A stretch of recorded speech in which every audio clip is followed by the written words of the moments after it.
प्यारे साथियों नमस्ते। आज के इस वीडियो में मैं आपको बताने वाला हूं कि एमपी बोर्ड का जो सिलेबस कम हुआ है 2021-22 के लिए 10वीं क्लास का, तो उसमें क्या क्या कम हुआ है साइंस में, मैथमेटिक्स में और सोशल में, और आप लोगों को किस तरह से पढ़ना चाहिए। हमें ये बताने में आपको टाइम क्यों लग जाता है, क्योंकि हम खुद सरकारी ऑफिशियल नोटिफिकेशन का वेट करते हैं कि सरकार कुछ बोले तो हम आपको बताएं। अब उससे पहले कुछ मनगढ़ंत नहीं। और मैं आपको साथ ही साथ आज ये भी बताने वाला हूं कि फिर आप लोगों को पढ़ना कैसे चाहिए। और साथ ही साथ ये जो पीडीएफ है ये आपको अपने टेलीग्राम चैनल पर भी मिल जाएगी, और सबसे बड़ी बात ये इनकी वेबसाइट पर ही मिल जाएगी। इनकी वेबसाइट एमपी बोर्ड की वेबसाइट पर ही मिल जाएगी।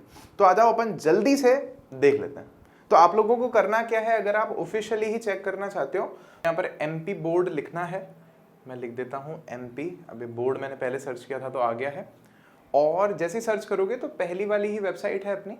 ये खुलते ही देखो हमारे पास में एक इम्पॉर्टेंट अलर्ट्स करके ऐसा कुछ पेज आ रहा है। नहीं भी आ रहा तो टेंशन मत लेना। इसमें थोड़ा जैसे ही हम लोग नीचे जाएंगे तो देखो यहाँ पर लिखा है reduced syllabus for class 9th to 12th session 2021-22। तो यही हमारे काम की चीज है। जैसे ही मैं इस पर क्लिक करूंगा तो मुझे ये एक पीडीएफ पर ले जाएगा। मैं जल्दी से इस पीडीएफ को एक बार डाउनलोड कर लेता हूँ। डेस्कटॉप पर इसको सेव कर देते हैं रिड्यूस सिलेबस के नाम से, और जल्दी से इसको अपन खोल करके देख लेते हैं। तो यहाँ पर हम देख रहे हैं कि हमें लिख करके दिया है भाई कोविड-19 के कारण जो व्यवधान हुआ है, जो रुकावटें आई हैं, तो हाई स्कूल या हायर सेकेंडरी परीक्षा जो 21-22 की है उसके लिए पाठ्यक्रम को क्या सीमित किया गया, और पाठ्यचर्या समिति के अनुमोदन उपरांत सभी विषयों के पाठ्यक्रम में कमी की गई है इन्होंने। अब इन्होंने क्या किया है, एक बात अजीब की है, थोड़ा सा आलसी लोग लगते हैं मेरे को, ये 9वीं से 12वीं का सब एक ही पीडीएफ में डाल दिया, बोले सब यही है, ये लो तुम।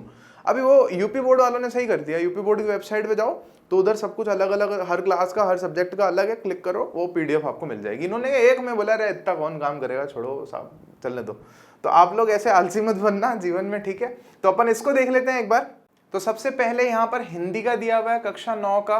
ये कोई स्टूडेंट है आपका तो आप उसको दिखा सकते हो, आप देख सकते हो। और फिर संस्कृत का दे रखा है, अंग्रेजी का दे रखा है 9th का। तो मैं 9th के पे अभी चर्चा नहीं कर रहा हूँ। 9th के छात्र अपने आप इससे देख भी सकते हैं। और थोड़ा अपन नीचे जाएंगे इसमें तो ये 10वीं का अपना चालू हो जाएगा। तो 10वीं में सबसे पहले आपको हिंदी का दिया हुआ है क्षितिज कृतिका, जो अपनी किताब चलती है वो लिखा हुआ है यहाँ पे। क्षितिज भाग 2 में क्या काटा है, ये इन्होंने जो भी यहाँ पर लिख के दिया है वो इन्होंने लिख के दिया है कि हमने जो कमी की गई है ना वो लिख दिया है यहाँ पर। जो यहाँ नहीं है वो तो एग्जाम में आपके आएगा ही, ठीक है। तो इसमें थोड़ा और अपन आगे चल रहे हैं। हिंदी और अंग्रेजी आप अपने आप से देख लेना, और संस्कृत भी अपने आप से देख लेना, और उर्दू या कोई और भाषाएं अगर आपके पास में है तो वो भी आपको अपने आप से देखनी है। अपन देख रहे हैं गणित, विज्ञान और सामाजिक विज्ञान। तो सबसे पहले हमारे पास में यहाँ पर आ रहा है गणित। तो देखो गणित में थोड़ा नोटिस करना है। ये पीडीएफ अगर आपको थोड़ी साफ नहीं भी दिख रही है तो आप लोग प्लीज इसको अपने लर्न एंड शेयर के चैनल से ही डाउनलोड कर लेना, भले टेलीग्राम चैनल पर ही आपको मिल जाएगी। तो यहाँ देखो क्या लिखा है हमारे पास में कि चैप्टर 1 है हमारे पास में, तो उसमें इन्होंने 1.4 में से कुछ हटाया, जो कि क्या है, अपरिमेय संख्याओं का पुनर्भ्रमण। ये इन्होंने एक चीज हटा दी 1.4 में से। 1.5 में से इन्होंने क्या हटाया, परिमेय संख्याएं और उनके दशमलव प्रसारों का पुनर्भ्रमण। ये दो चीजें हटाई। मतलब इन्होंने क्या किया, बोला यार पहली प्रश्नावली तो देखो आपकी है ही, उसमें 1.1, 1.2, 1.3 तो है ही, 1.4 और 1.5 में से ये चीज हम लोग हटा रहे हैं। ऐसा इन्होंने क्या किया, चैप्टर 2 में बोला तो बोला बहुपदों के लिए विभाजन एल्गोरिदम, केवल विभाजन एल्गोरिदम जो है वो हटा दी 2.4। वो बोला 2.4 है, 2.3 है, 2.2 है, 2.1 है, पढ़ना है भाई साहब। ऐसा नहीं कि बोले सर हमारे तो दूसरा चैप्टर हट गया, नहीं पढ़ेंगे। नहीं नहीं, थोड़ा यहाँ ध्यान देना है, ठीक है। तीसरे में देखोगे तो रैखिक समीकरण युग्म का ग्राफीय विधि से हल 3.3 में हटाया है। 3.5 में देखोगे दो चर वाले जो रैखिक समीकरणों के युग्म में बदले जा सकने वाले समीकरण है, वो चीज हटाई है। तो मैं आपको कहना क्या चाह रहा हूं, मैं यहीं पर आपको बता रहा हूं कि यार हमें पढ़ना कैसे है, हमारी स्ट्रेटेजी क्या होनी चाहिए।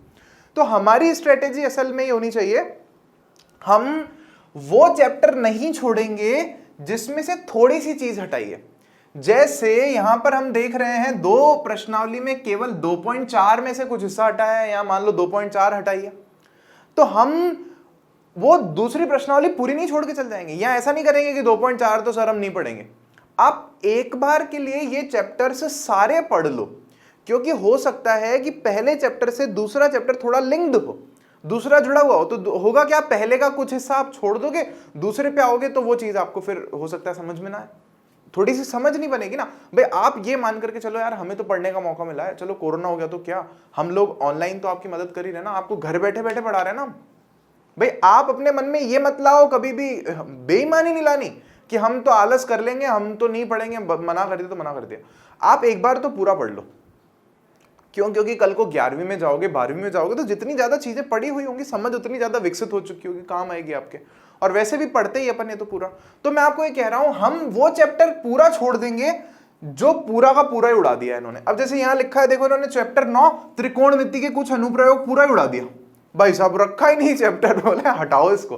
तो ये भले आप चलो मत पढ़ना, समझ में आ रही है आपको लेवल। लेकिन बाकी चैप्टर साहब अभी तो पढ़ लो, फिर जब आपका मेन एग्जाम होने वाला है ना, तो उस वक्त आप रिवीजन कर रहे होगे, तो रिवीजन के वक्त जो है आप वो हिस्से छोड़ दो जो इन्होंने हटा दिए हैं। समझ रहे हो आप मेरी बात को? और रिवीजन भी हम लोग आपको कराएंगे, और यहां पे हम लोग पूरी किताब करवाने वाले हैं इस बार। मतलब पहले भी करा ही चुके हैं लगभग पूरी किताब, जो बचा हुआ था वो भी इस साल करा देंगे। क्यों? क्योंकि हुआ क्या, अलग अलग जो राज्यों के बच्चे हैं ना, उनको अलग अलग चीजें आ रही हैं, किसी की अलग अलग चीजें हटा दी हैं, तो फिर एक एक राज्य के हिसाब से तो नहीं चल सकते ना, तो हम तो पूरी किताब करा देंगे। और सजेशन आप लोगों के लिए ये है, अभी तो आप बेटा पूरा पढ़ो यार, हमें हमारे देश को बेहतर बनाने के लिए पढ़ना है। समझ रहे हो आप इस बात को? तो हमें पढ़ाई से डरना बिल्कुल भी नहीं है तो है, पढ़ेंगे, इसमें क्या है, आईआईटी जाएंगे, है ना, नीट की तैयारी करेंगे, डॉक्टर बनेंगे, एलएलबी करेंगे, सुप्रीम कोर्ट के जज बनेंगे, ये हमें कॉन्फिडेंस अपने अंदर रखना है। तो यहां देखो अभी उसके बाद में फिर यहां पे चैप्टर 4, 5 और 6 में भी थोड़ा थोड़ा हटाया है। 4 में 4.4 में से हटाया है, 5वीं प्रश्नावली में 5.4 में से हटाया, 6ठी में 6.4 से और 6.5 में से हटाया। मतलब ये प्रश्नावलियां पूरी नहीं हटाई, मैं आपको ये कहना चाह रहा हूं। तो हम इनको नहीं छोड़ेंगे। फिर 11वीं देखोगे तो 11.3 में से कुछ हटाया है, और फिर 13 में 13.5 में से कुछ हटाया, और 14 में 14.5 में से। मतलब केवल एक चैप्टर है जो पूरा हटा दिया गया है आपके, वो है 9वां चैप्टर। यहां पर मैं देख पा रहा हूं, बाकी आप लोग इसको और डिटेल में पढ़ेंगे। निखिल सर फ्री नहीं थे थोड़ा सा, और मनीष सर थोड़े से जो आपके प्यारे सर हैं वो थोड़े से बीमार हैं, तो इसीलिए ये चीज आज ही मैं ही आपको बता रहा हूं, और थोड़ा डिले भी हो गया फिर इसको बताने में। ठीक है, तो ये आपको पढ़ना है अच्छे से, अभी पूरा पढ़ना है। 9वां चैप्टर वाले छोड़ देना, बाकी तो सब कुछ पढ़ लेना। अभी एग्जाम टाइम में ये चीजें मत पढ़ के जाना, क्योंकि आपको पूरा नॉलेज तो रहेगा। भाई कोई चीज छोड़ने के लिए, भाई किताब में ये टॉपिक मेरे को नहीं पढ़ना, तो मेरे को पता तो होना चाहिए ना कि उस टॉपिक में है क्या और वो टॉपिक है कौन से पेज पर, तो इसलिए नहीं पढ़ना मेरे को। तो वो समझ भी आ जाएगी आपको कि अच्छा इसमें ये है, ये चीज एग्जाम में नहीं आएगी, तो ये मैं छोड़ के जा रहा हूं, तब उस वक्त एग्जाम के टाइम पर। ठीक है,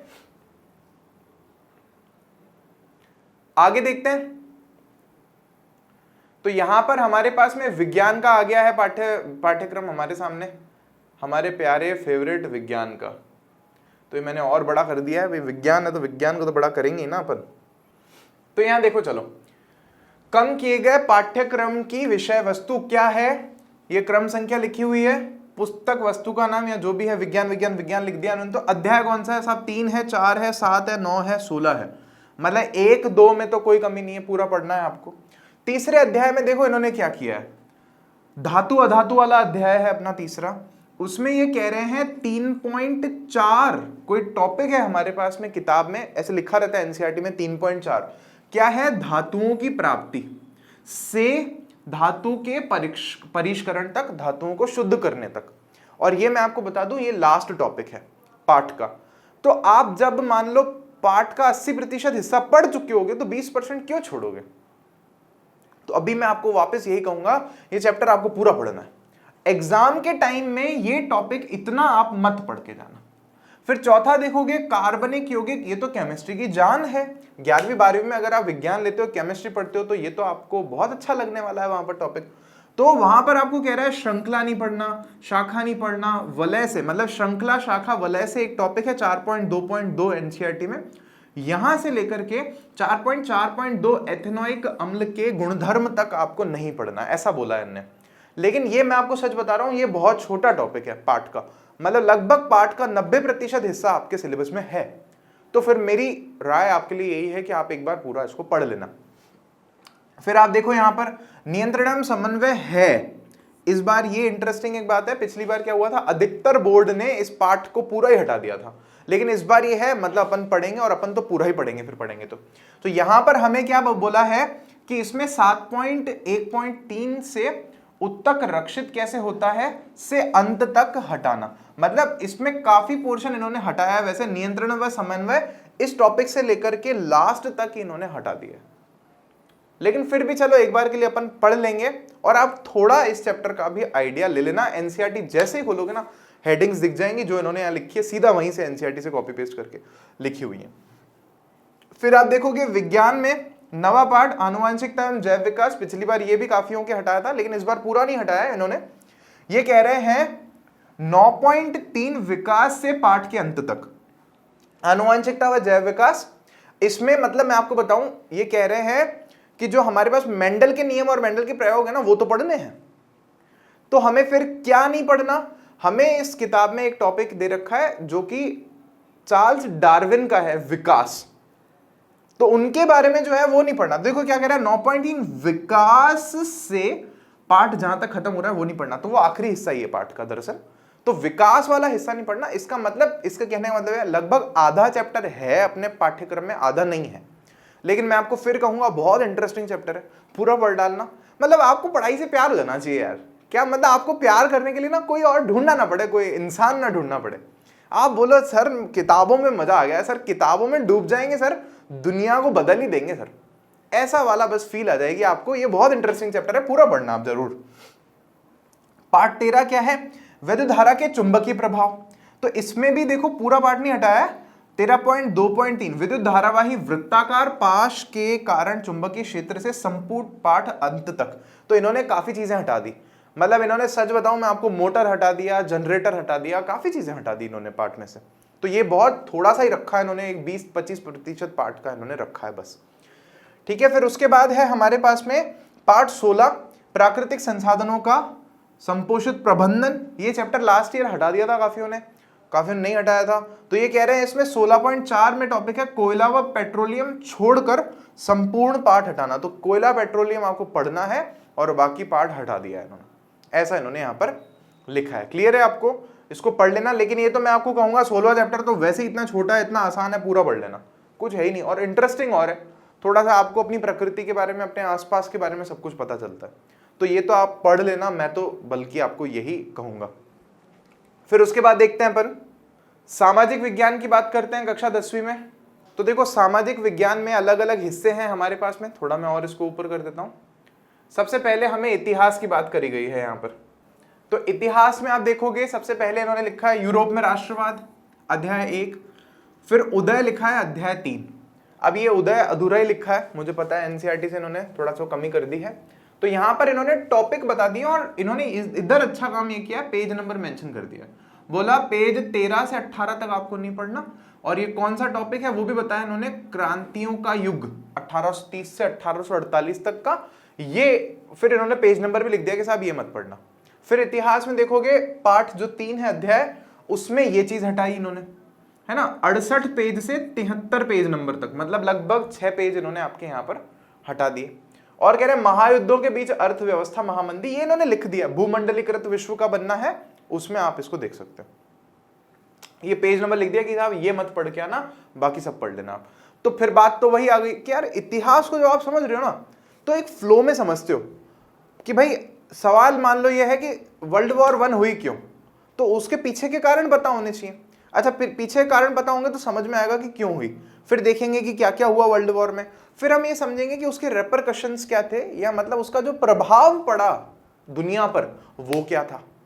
फिर हम ये भी समझेंगे कि यार आगे चल के अच्छा तो फिर सेकंड क्यों हुई, तो वो एक फ्लो में चलेगा पूरा। अब आपको बोले किताब में कि साहब आप ये तो पढ़ लेना कि वर्ल्ड वॉर क्यों हुई, लेकिन ये मत पढ़ना कि वर्ल्ड वॉर में क्या हुआ, और सीधा पढ़ लेना कि क्या प्रभाव पड़े, ये ठीक नहीं है ना। और इतिहास में तो सब कुछ जुड़ता हुआ चलता है, लिंक बना के चलता है। इतिहास समझ में आएगा तो आपको राजनीतिक विज्ञान भी अपने आप में समझ में आता जाएगा।